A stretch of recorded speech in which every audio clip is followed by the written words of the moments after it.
Po Francúzsku a Veľkej Británii sa recycol dostáva prvýkrát do Saúdskej Arábie.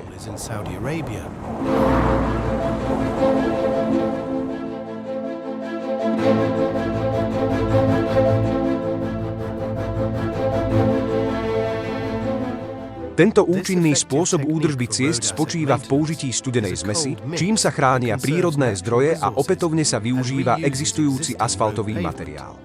Naozaj trvalo udržateľná technológia, obzvlášť vhodná pre odľahlé oblasti.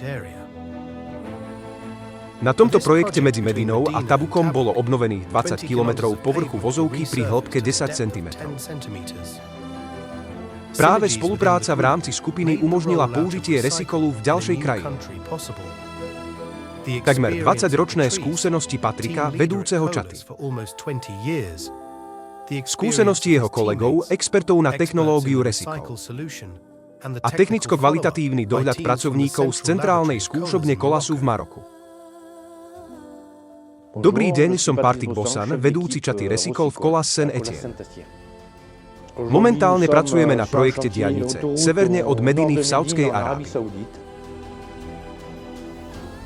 Prvým krokom je vyfrézovanie pôvodnej vozovky. Materiál sa premieša s vodou a asfaltovou emúziou a následne sa hneď priamo ukladá pomocou finišera, potom sa zhutní valcami.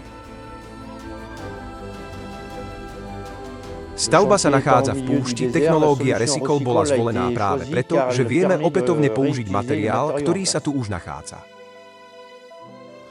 Vďaka tomu nemusíme odvážať odfrézovaný materiál preč, ani dovážať novú asfaltovú zmes. Tým sa enormne šetria náklady na prepravu a rovnako sa znižuje naša uhlíková stopa v porovnaní s tradičnými technológiami.